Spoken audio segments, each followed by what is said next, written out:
رب المشرقين ورب المغربين فبأي آلاء ربكما تكذبان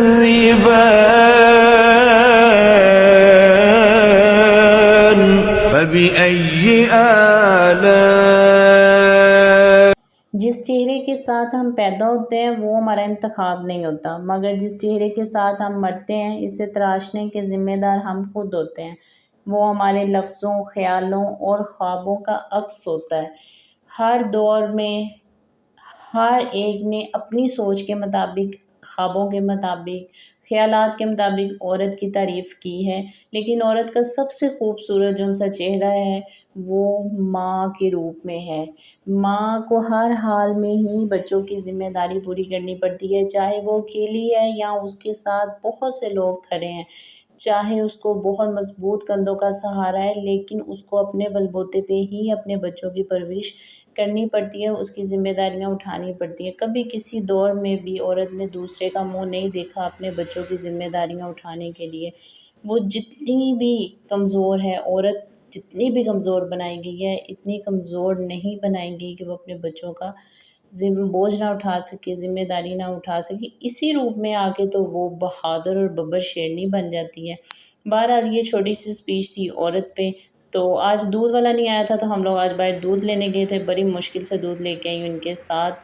تو سارا دن آج میرا کپڑے دھونے پہ گزر گیا۔ یہ اب شام کا ٹائم ہے، صبح کا کلپ تھا دودھ لینے کا، اب ہم شام ہو گئی ہے۔ تو آپ کو دکھا رہی ہوں ٹوئز میں نے ان کے سارے اکٹھے کر کے سائڈ پہ رکھ دیے ہیں اور گراش میں نے دھو دی ہے۔ صبح کی لگی میں نے اس لیے کلپ نہیں بنا سکی، ویڈیو نہیں بنا سکی کہ میں اکیلی ہوں تو پھر ساتھ کیمرہ آن نہیں ہوتا۔ سیڑھیوں کے آگے ٹیبل زاویہ کی وجہ سے رکھا ہوا ہے تاکہ وہ اوپر نہ جا سکے۔ یہاں پہ وائر ہے، ایک دفعہ چلا گیا تھا تو بڑا شدید قسم کا اسے کرنٹ لگا تھا، تو پھر میں ٹیبل رکھ چھوڑی ہے تاکہ وہ اوپر نہ جائے۔ کپڑے اتنے زیادہ میں نے دھوئے، مجھے شام پڑ گئی کپڑے دھوتے ہوئے، اور کچھ کپڑے میں نے پھر نیچے ڈالے ڈرائی کر کے کیونکہ اوپر سپیس ہی نہیں بچی تھی کہ میں کپڑے نہ اوپر ڈال سکتی۔ یہ میں آپ کو دکھا رہی ہوں، ماشاءاللہ میری چھت اتنی کوئی نیٹ اینڈ کلین ہوتی ہے نا ایوری ٹائم، اور اتنی بڑی، آپ ننگے پاؤں بھی یہاں پہ پھر سکتے ہو، کوئی پتھر نہیں آپ کے پاؤں میں لگتا۔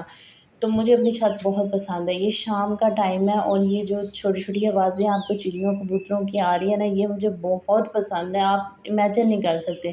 یہاں پہ سارے کپڑے میں نے اتنے واش کیے ہیں، فلیس دھوئے ہیں، چار پہیوں کی چادریں اتار کے میں نے دھوئی ہیں، اور مہینے کے اینڈ پہ نئے مہینے میں ایک دفعہ تو گھر پورے کی نا، خصوصی طور پہ یہ جو کپڑے وغیرہ آپ یوز کرتے ہیں جس کے اوپر بیٹھتے ہیں، جو بھی مہینے کے اینڈ پہ ایک دفعہ ضرور واش کرنے چاہیے۔ یہاں پہ یہ سائڈ پہ پلاٹ پہ میں نے کتنی دفعہ دکھایا ہے کہ اتنی جلدی یہ ٹریز گرو اپ ہوتے ہیں، اور اتنے لمبے ہو گئے تھے نا، ہمارا تو سنگل اسٹوری ساتھ والوں کا 3 ہے اسٹوریز، تو اوپر ان کو بھی کراس کر گئے تو پھر ایٹ دی ایج خود ہی ٹوٹ گئے ہیں۔ تو یہ میں آپ کو شام کا یہ سین دکھا رہی ہوں، اتنا کوئی کمال ہے۔ یا اللہ تیرا لاکھ لاکھ شکر ہے کہ تو نے ہمیں وہ آنکھیں دی کہ جس سے ہم تیری خوبصورتی بنائی ہوئی چیزوں کو ہم دیکھ سکیں۔ یا اللہ ہمیں ہمیشہ ہی یہ آنکھیں اسی طرح نصیب فرمانا بڑھاپے میں بھی، تاکہ ہم تیری ہر نعمت کو دیکھیں اور اس کا شکر ادا کریں۔ بڑا خوفناک سا یہ پلاٹ ہے، اتنی چیزیں یہاں سے نکل آتی ہیں۔ یہ دیکھیں میں نے گھر کی نا ساری چارپائیوں کی جو سی ہیں وہ چادریں اتاری ہیں، تکیوں کے اوپر والے کور اتار دیے ہیں، فلیسز دھو دی ہیں۔ جب تک میں منتھ میں نا ایسا بھی پاس اوقات ہو جاتا ہے کہ میں مہینے میں دو دفعہ بھی سب کچھ جو سے نا وہ دھوتی ہوں تو مجھے تسلی ہوتی ہے۔ صوفوں کے جو سے کور ہے وہ میں نے 2 دن پہلے ہی واش کیے تھے، تو سارا دن یہ کپڑے واش کرنے میں گزر گیا، پھر میں کچھ بھی نہیں بنا سکی۔ تو میں نے سوچا کہ رات کو کچھ تھوڑا بہت منگا لوں گی، پیزا آرڈر کیا ہے اور شاورما اپنے لیے آرڈر کیا ہے، تو بس اسی میں ہمارا گزارا ہو جانا ہے۔ 2 چنے منے بچے نے میرے کو، اور تیسری میں خود ہوتی ہوں، تو اسی میں ہی ہو جاتا ہے، بجائے یہ کہ ہاں ہسبینڈ ہوں گھر میں تو پھر ایک پراپر طریقے سے ارینج کرتی ہوں، کھانا، ڈنر، لنچ سب کچھ، تو مزہ بھی آتا ہے۔ یہاں پہ اتنا کوئی برا حال ہوتا ہے جب لائٹ چلی جاتی ہے۔ یہ پچھلے دن کا کلپ کمپلیٹ ہو گیا تھا. یہ اگلے دن جو میں نے جتنے کپڑے دھوئے تھے ان سب کو اتار کے میں لائی تھی نیچے. اب ان سب کو یہ بھی بڑا ٹاسک ہے, پہلے کپڑے دھو پھر ان کو اوپر سکھاؤ. اور جب بھی میں مشین لگاتی ہوں نا بارش پتہ نہیں کہاں سے آ جاتی ہے, لیکن میں نے بھی نہیں کپڑے اتارے تھے کہ چلو جو بھی اللہ اللہ خیر صلاح. اب میں اتار کے لائی ہوں, اچھی طرح ان کو دھوپ لگی ہے, اسمیل بالکل ختم ہوئی ہے. تو پھر میں نے سوچا کہ اب ان سب کو نا میں کور چڑھا دیتی ہوں, فلیسز جوڑ کے رکھ دیتی ہوں چارپائیوں پہ, ان کی چادریں بچھا دیتی ہوں تاکہ میرا کام جو سا نا وہ آسان ہو. دیکھ لیں کہ بچیاں پہلے جو سے ہوتے ہیں کچھ ذمہ داری نہیں لیتی, لیکن جب ان کے سر پہ پڑتی ہیں نا ان کو چھوٹے چھوٹے کام بھی نظر آ رہے ہوتے ہیں. اور آپ یہ نہ کہیں کہ بچی کام نہیں کرے گی, پڑھی لکھی ہے یا ان پڑھ عورت ہے, میں کہتی ہوں کہ اس کی تربیت میں ہی سب کچھ پایا جاتا ہے. آپ وقتی طور پہ اس کو نہیں بھی نہ کچھ آتا, لیکن اگر وہ اپنی ماں کو دیکھ رہی ہے نا وہ اپنی ماں کو دیکھ دیکھ کے ہی سیکھ جاتی ہے. اور انشاءاللہ اگر اس کی ماں کامیاب ہے نا تو بچی بھی آگے سے ضرور کامیاب ہو جاتی ہے. میں نے کبھی کام نہیں کیا تھا, لیکن آپ اپنی امی کو میں دیکھتی تھی ہر ٹائم ایکٹیو ہوتی تھی گھر کے کاموں میں, تو وہی آگے سے میں بھی کاموں پہ بس لگی رہتی ہوں. تو کام نہ کرو تو بندے نے ویلے بیٹھ کے کرنا بھی کیا ہے, سوچوں سے جو سا بندہ پاک رہتا ہے بیزی رہتا ہے. میری ایک سر تھے جب ہم لوگ بی اے میں تھے نا تو وہ ہمیں کہتے ہوتے تھے, تب بات سمجھ نہیں آتی تھی, وہ کہتے ہوتے تھے اے بچوں میری نصیحت یاد رکھنا, بڑوں کو بھی چھوٹوں کو سب کو کہتے تھے کہ جو بچی ہے نا اس کو کبھی فارغ نہ بیٹھنے دو. اگر وہ کہتی ہے نا میں نے پڑھنا ہے تو پھر اسے اس حد تک پڑھاؤ جس حد تک وہ پڑھنا چاہتی ہے. اور اگر پڑھائی ختم ہو گئی ہے تو اس کی فوراً شادی کر دو, اگر وہ نہیں پا رہی تب بھی شادی کر دو. کیونکہ سر کہتے تھے کہ عورت جو سی ہے نا وہ خالی دماغ میں بیٹھے گی تو غلط ہی سوچے گی, شیطان کا گھر ہوتا ہے. یہاں اس کو کوئی سلائی وغیرہ میں لگاؤ, بیوٹیشین کا کورس, مطلب اس کو ایوری ٹائم بزی رکھو. تو ایسا ہے کہ جب بھی میں بھی یہ کہتی ہوں کہ جب آپ کاموں میں لگے رہتے ہو نا اور ساتھ استغفار پڑھتے رہو, زبان کو آپ ایک دفعہ عادی بنا دینا کچھ نہ کچھ پڑھنے کا, تو انشاءاللہ جو سا نا سارے زندگی کے حالات اور معمول جو ہے نا وہ ٹھیک ہو جاتے ہیں. آپ ایک دفعہ یہ کر کے دیکھیے گا.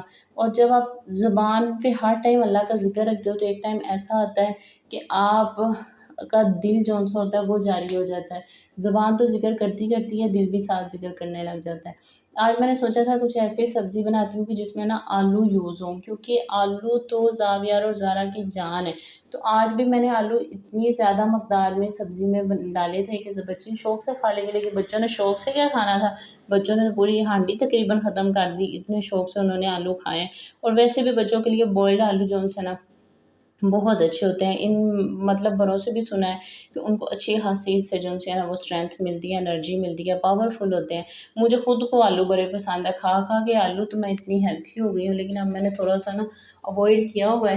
تو یہاں پہ میں نے سبزی کاٹ لی تھی کیونکہ بچے سوئے تھے, تو میں نے کہا کہ جلدی سے کاٹ لو. اور اس کے بعد نا صبح سے میرے سر میں بہت درد تھا, چائے پی کے نا بندے کو وزنی وزنی سا فیل ہوتا ہے. تو میں نے پھر یہ green T P, green tea نہیں پینے کے لیے میں کچن میں بیٹھ گئی تھی. یہاں پہ میں نے ایک ایزی چیئر رکھی ہوئی ہے اپنے لیے, کیونکہ مجھے بالکل نہیں پسند ہے کہ کچن کی چیزیں لے کے رومز میں جانا یا ہال میں. کچن کا کام کچن میں ختم کرو, تو پھر میں ادھر بیٹھ کے جو ہے نا سارا کام کر لیتی ہوں. ایک میں نے اور بھی عادت جو ہے نا, زارا بہت چھوٹی ہے, زارا کو پہلے دن سے میں نے عادت ڈالی ہے کہ برتن جب بھی آپ نے یوز کرنا ہے نا اس کو آپ نے سائڈ ٹیبلز پہ یا ویسے سینٹر ٹیبل پہ یا چاروائیوں پہ نہیں رکھنا. اس کو جب بھی یوز کرو 7 دفعہ کرو, 100 دفعہ کرو, کچن میں رکھ کے آنا ہے. میں آپ کو ایک بات بتاؤں مزے, بہت مزے کی, وہ یہ ہے کہ آپ نا جب پہلے عادت اور ڈال دیتے ہیں پھر ایک دم آپ بچوں کو سنوارنے کی کوشش کرتے ہیں نا تو پھر مشکل ہوتا ہے. اگر آپ فرسٹ ڈے ہی بچے کو پہلا لیسن ہی اچھا دو گے نا تو اس کے لیے مشکل نہیں ہوتا ہے. جیسے کہ میں نے زارا کو ابھی سے بتاتی ہوں, زارا کی چیز اٹھو جہاں سے پکڑی ہے وہیں پہ رکھ کے آؤ, کیونکہ اگر وہ اب عادت پڑ جائے گی بعد میں روکوں گی پھر اس کو سمجھ نہیں آنی ہے. اسی طرح انگلش کے نا ووکیبلری جو ہے وہ بچوں کے اسٹرانگ کریں. پہلے دن سے کہ آلو کہنے کے بجائے بچے کو پٹاٹو بتائیں, پھر جب آپ آلو بتائیں گے نا اسے سمجھ نہیں آنی آپ آلو کیا کہہ رہے ہیں. ہاں اگر جب آپ نے فرسٹ ٹائم میں اسے آلو بتا دیا پھر اس کے لیے پٹاٹو کہنا مشکل ہوگا. تو یہ چیزیں جو سی ہیں نا جو ایک دو جو سے اسکپ ہے. ایلو دوسری دفعہ پھر لائٹ چلی گئی ہے یہ ویڈیو بناتے ہوئے. پاکستان میں بس یہی آج کل چل رہا ہے. میں کہہ رہی ہوں کہ ایک ہی بندہ جو ایمانداری سے کام کر رہا ہے اور کہ وہ ہے لوڈ شیڈنگ کرنے والا. کھانا یہاں پہ ریڈی ہو گیا تھا تو پھر ہم لوگ چلے گئے تھے اپنی زمینوں پر. یہاں پہ میں تقریباً جو ہے نا وہ 4 سال بعد آئی ہوں, تو میں نے سوچا کہ کچھ کلپس جو ہیں وہ ریکارڈ کر لوں تاکہ آپ لوگوں کے ساتھ اپنی گولڈن میموریز شیئر کر سکوں۔ یہاں پہ ہم لوگ جب لاہور شفٹ نہیں ہوئے تھے تو میں یہاں پہ بہت زیادہ آتی تھی، اور زیادہ تر پیدا نہیں ہوئی تھی۔ یہاں پہ ہمارا بائی گھر ہے میرے سسرال والوں کا، تو ساتھ ہی زمینیں ہیں، تو ہم ابھی زمینوں پہ آئے تھے تو پھر سوچا کہ تھوڑا سا ریکارڈ کر لوں۔ یہاں پہ نا شادی کے بعد میرے ہسبینڈ جو سے نا وہ کرتے تھے، زمینداری کرتے تھے، پانی شانی لگانا ہے، فصلیں اپنی دیکھنی ہے، تو میرا گھر دل نہیں لگتا تھا، میں ان کے پیچھے آ جاتی تھی۔ تو یہاں پہ میں نے بہت وقت گزارا اور بہت یادیں ہیں۔ میں آپ کو ایک بات بتاؤں، بلکہ میری ہر ایک کو نصیحت ہے، جس کی نئی شادی ہوتی ہے نا وہ اپنے فرسٹ ایئر کو خوب انجوائے کرے، خوب یادیں سمیٹے، کیونکہ ساری زندگی ایک طرف اور اس کی شادی کا 1 سال، ان دونوں چیزوں کا کبھی کوئی کمپیریزن نہیں ہو سکتا۔ یہ درخت کے نیچے میں جب بھی نیچے آ کے بیٹھتی تھی نا، میرا بڑا ہی دل ہوتا تھا کہ میں نا ہیر بن کے یہاں پہ ہوں، مطلب ہیر کی طرح پائلیں پہنوں۔ پتہ نہیں وہ پہنتی نہیں پہنتی تھی، لیکن فلموں میں تو ایسے ہی دیکھا ہے، پراندہ پراسا ہو اور چھن چھن کرتی میں آؤں تو یہاں پہ بیٹھ کے چوڑی لے کے آؤں، لیکن وہ ساری فلمی باتیں ہیں۔ لیکن ایک دفعہ میں نے اپنا شوق، کیونکہ میں خوابوں کی دنیا میں رہتی ہوں، تو کچھ میں نے پورا کیا تھا۔ ایک دفعہ میں لے کے آئی تھی گھر سے بیگ لیا، اس میں دودھ کی بوتل ڈالی اور پھر ایک چھوٹی سی دیگچی ڈالی، اور میں آ گئی باس کے پیچھے، یہاں پہ بیٹھ کے میں نے چائے بنائی۔ اور یہ ٹیوب ویل ہے، یہاں ٹیوب ویل پہ میں اکثر آ کے بیٹھتی تھی جب بھی پانی لگانا ہوتا تھا نا۔ یہ ابھی بھی باس نے، میرے ہسبینڈ نے نا زمینوں پہ پانی لگایا اور اپنی فصل کو ابھی تھوڑا سا ہی لگا ہے، تو بس میں ان کے پاس، ہم لوگ بیٹھے انجوائے کر رہے تھے۔ اصل میں میری ویڈیوز آج اس لیے کیوں نہیں بنتی، کیونکہ میں خود ہی تو ریکارڈ کر رہی ہوتی ہوں، تو اچھا نہیں لگتا کبھی اپنے چہرے کی طرف کروں، کبھی اس کی طرف۔ اور یہ جو روڈ ہے آپ کو نظر آ رہا ہے نا، شادی کے بعد زمینوں پہ فرسٹ ٹائم لڑائی ہماری یہاں پہ ہوئی تھی، یہ سڑک پہ، اور ہوئی کس بات پہ تھی کہ اردو کے مہینے کون سے ہیں اور پنجابی کے کون سے ہیں۔ مجھے پنجابی کے آئے نہیں تھے، میں نے کہا اردو کے جنوری فروری مارچ، اسی پہ ہماری بحث ہو گئی چھوٹی سی بات پہ۔ پھر میں نے کہا کہ جاؤ اب میں نے آپ کے ساتھ نہیں جانا، تو وہ بھی کہتے چل ٹھیک ہے رہ تو وہ پھر جا کے نا بار بار مڑ کے دیکھ رہے تھے کہ بلا پیچھے آتی ہے کہ میرے نہیں آتی، اور پھر مجھے بھی اندر نا خوشی ہو رہی تھی، چیچیاں ہو رہی تھی کہ دیکھا آئے گا اب یہ پیچھے۔ تو پھر فائنلی ہم لوگ شام ہی پر ایک دوسرے کو مناتے۔ میں اپنی فرینڈس کو یہاں پہ بہت زیادہ لے کے آتی ہوتی تھی، اور مجھے سارا دن بھی میرا ادھر گزر جاتا تھا سردیوں میں دھوپ کے نیچے بیٹھتے ہوئے، سوچوں میں پڑی رہتی تھی، کیونکہ مجھے اچھا پڑا لگتا تھا۔ جب بھی آپ گرینری کے میں آتے ہیں نا چاروں طرف، تو آپ قدرت کے بڑے نزدیک ہو جاتے ہیں، اللہ آپ کو بڑا یاد آتا ہے، دنیا کی ساری مصروفیات سے کٹ کر کے یہ سکون والی جگہ پہ آپ یہاں پہ آتے ہیں۔ گرینری مجھے ویسے ہی بڑی پسند ہے۔